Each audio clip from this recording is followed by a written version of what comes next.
اسناف نے، فارمیٹس نے کام کیے، خدمت کی، میری مراد ہے صحافت، سیاست، حتیٰ کہ زراعت بھی. اور آپ کا خود ہی بولتا تھا جب پارلیمنٹ میں آپ اپوزیشن کے لیڈر تھے، ہم نے نہیں سنا لیکن ہم نے اپنے بڑوں سے سنا ہے کہ لوگ جم کے اور ٹھہر کے آپ کو سنتے تھے. تو یہ فرمائیے کہ اگر میں یہ کہوں کہ آپ کو اور ادب آپ کو ان جو موٹی موٹی تین کہہ لیجیے کہ جہتیں ہیں اور جو فیلڈس ہیں، میدان ہیں، اس میں سے ایک کو چننا پڑے تو آپ کس کو پریفر کریں؟ میں سب سے پہلے اردو گھر اور اس کے معاونین کا دل کی گہرائیوں اور ذہن کی وسعتوں سے شکریہ ادا کروں، جنہوں نے جناب مسعود صابر کی سربراہی میں آج کی اس خوبصورت اور باوقار نشست کا اہتمام کیا. ہمارا معاشرہ عمومی طور پر مردہ پرست ہوتا جا رہا ہے.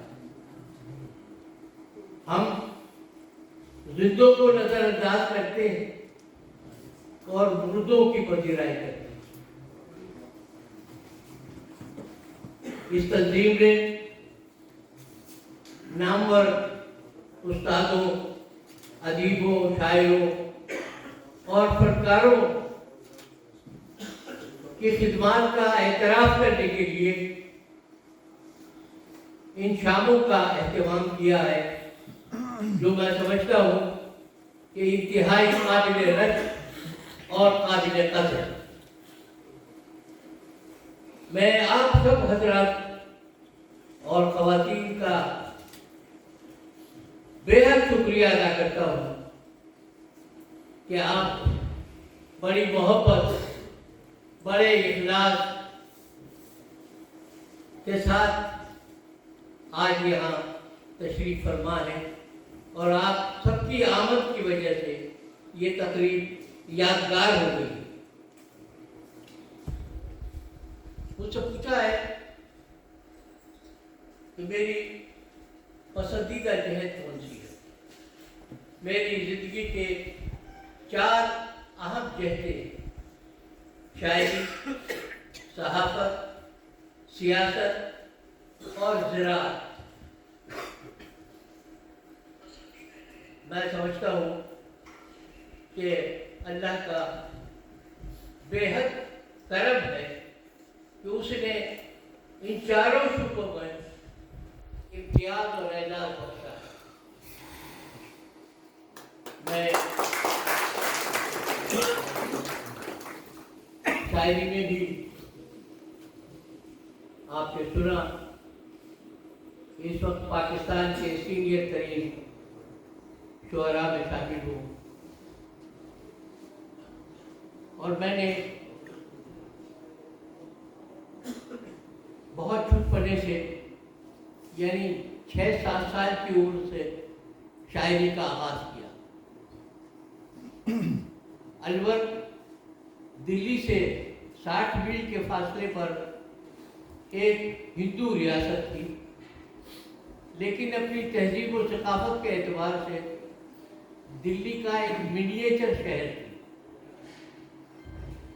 اس کا مہاراجہ بے حد ذہین انسان تھا اور وہ مہاراجگان کی تنظیم کا صدر تھا.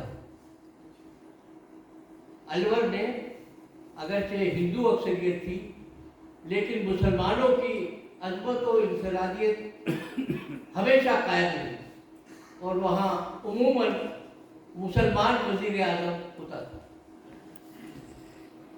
اسی لیے وہاں شعر و شاعری اور مذہبی تہواروں کا بڑا زور شور تھا، کیونکہ آپ جانتے ہیں کہ ہندو تہذیب میں بے شمار تہوار ہیں اور سارا سال بھی وہ تہوار مناتے رہتے ہیں.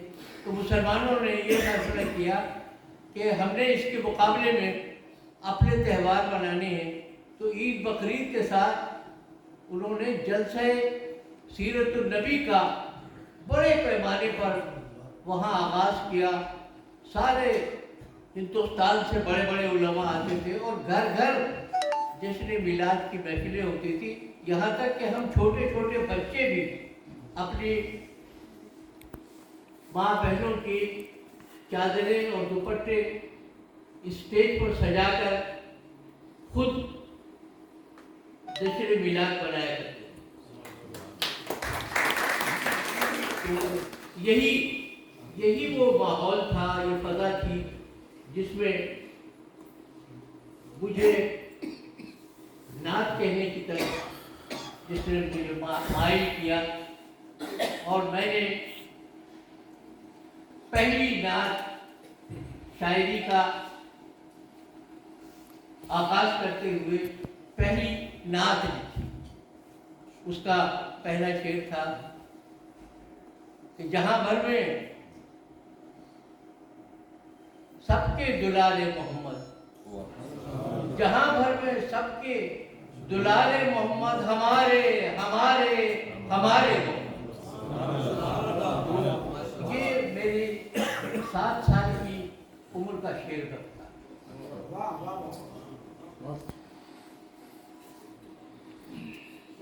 दूसरी मेरी जो जहद है वो सहाफत है।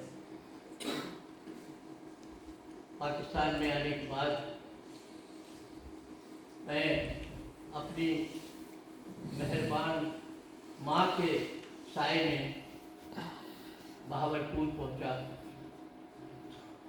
और जहाँ पहुँचना भी एक अजीब इत्तेफाक था। हम खाक व खून का दरिया अबूर करके 47 में जब पाकिस्तान पहुँचे तो लाहौर में हमारी ट्रेन नहीं ठहरी और ट्रेन आगे बढ़ गई तो सब लोग परेशान हुए। बहुत बड़ी ट्रेन थी। वो ट्रेन पानी भरने के लिए रायगंज रुकी तो बताया गया कि ये ट्रेन मुल्तान जा रही, क्योंकि लाहौर में बहुत रश हो गया था तो लोगों को मुख्तलिफ मकामात पर शिफ्ट किया जा रहा है। लोगों ने कहा मुल्तान, वही मुल्तान जहां सवा नेजे पर सूरज उतरा था। उन्होंने कहा जी हाँ वही मुल्तान। सारी ट्रेन वहीं उतर गई। उन्होंने कहा हम मुल्तान नहीं जा सकते। लोगों ने बड़ी मिन्नतें की, सारा अमला इकट्ठा हो गया कि खुदा के वास्ते आप गाड़ी में बैठे, आपको वहाँ बहुत इज्जत और आबरू के साथ रखा जाएगा। लेकिन कोई एक आदमी भी ना बैठा और वो ट्रेन खाली वापस चली गई। फिर सब लोग मुख्तलिफ ट्रेनों के जरिए वापस लाहौर पहुँचे और लाहौर से फिर देखिए हुस्न इत्तेफाक किया कि लाहौर से फिर हमें एक बड़े काफिले के जरिए मुल्तान पहुँचा। तो हमारे बहुत से अजीज कराची जा चुके थे और उनका ख्याल था कि हम सब उनके पीछे पीछे कराची पहुँचेंगे। लेकिन हमें पता चला कि हमारी एक खालाजाद भाई हिंदुस्तान से पोस्ट आउट होके जहाँ बहावलपुर में इंस्पेक्टर फ़ोन लग गए। अम्मी ने कहा कि कराची जा रहे हैं, फिर पता नहीं कब आना हो, यहाँ बहन से मिलते चलते हैं। और यूँ हम बहावलपुर उनसे मिलने के लिए आए, लेकिन बहावलपुर की सरजमीन ने, प्यारी सरजमीन ने हमारे कदम पकड़ लिए। हमारी अम्मी को बहावलपुर ऐसा पसंद आया कि उन्होंने कराची जाने से इनकार किया और उनका सब्र, उनका हौसला, उनकी खुददारी, उनकी इस्तिकामत थी कि उनकी दुआओं से एक बेसहारा यतीम बच्चा बहावलपुर में नई शनाख्त और नई पहचान पाकर आज जिस मकाम पर है उन्हीं की दुआओं की वजह।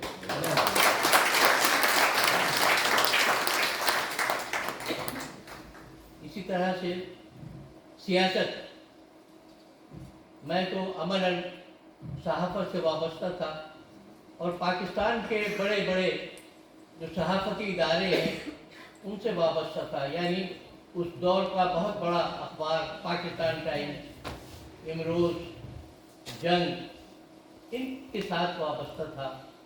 بہاولپور میں الہام، رہبر، کائنات سے میری وابستگی رہی، لیکن یہ بڑے اخبار تھے جن کی میں نمائندگی کرتا تھا اور خدا کے فضل سے اپنے صحافتی کردار کی وجہ سے اپنی الگ پہچان رکھتا تھا۔ بہت کم عمر تھا، آپ یہ دیکھیے کہ میری پیدائش 41 کی ہے اور جس زمانے کی میں بات کر رہا ہوں وہ 25-26 سال کا تھا۔ تو اس وقت یہاں بہاولپور متحدہ محاذ نے بہاولپور صوبائی بحالی کی تحریک شروع کی۔ غاصب صدر یحییٰ خان نے کسی کے مطالبے کے بغیر بہاولپور کو پنجاب میں ضم کر دیا، جس کے خلاف ایک زبردست تحریک اٹھی اور یہاں لوگوں نے بے پناہ قربانیوں اور جذبوں کے ساتھ اس تحریک کو آگے بڑھایا اور وہ تحریک جلسوں، جلوسوں، لاٹھی چارجوں اور آنسو گیسوں سے گزر کر شہادت کے مقام تک پہنچی۔ یہی وہ دور تھا جب عام انتخابات کا اعلان ہوا اور بہاولپور متحدہ محاذ نے تمام طبقات آبادی کو نمائندگی دینے کے لیے، یعنی مقامی آباد کار اور مہاجر طبقے کو نمائندگی دینے کے لیے فیصلہ کیا کہ بہاولپور شہر کی صوبائی نشست مہاجر طبقے کو دی جائے۔ اس فیصلے کی روشنی میں انہوں نے مقامی رہنماؤں میں انتخاب کیا اور پھر باوجود میرے صحافتی کردار کے پیش نظر کہ یہ میں اس وقت صوبائی بحالی تحریک کے قلم محاذ کا انچارج تھا، انہوں نے بہت بڑی مہربانی کی کہ میں جو خالصتاً صحافی تھا اور میرا سیاست سے کوئی تعلق نہیں تھا، انہوں نے میرا انتخاب کیا، صوبائی نشست پر مجھے امیدوار بنایا اور آپ کو میرے مقابلے میں 16 بڑے قداور امیدوار تھے، لیکن متحدہ محاذ کی کامیاب قیادت نے اس 70 کے اس دور میں جب پیپلز پارٹی آندھی اور طوفان کی طرح سارے پنجاب میں چھا گئی تھی، مجھے اللہ تعالیٰ نے ایسی کامیابی دی کہ ایک کے سوا تمام امیدواروں کی ضمانت ضبط۔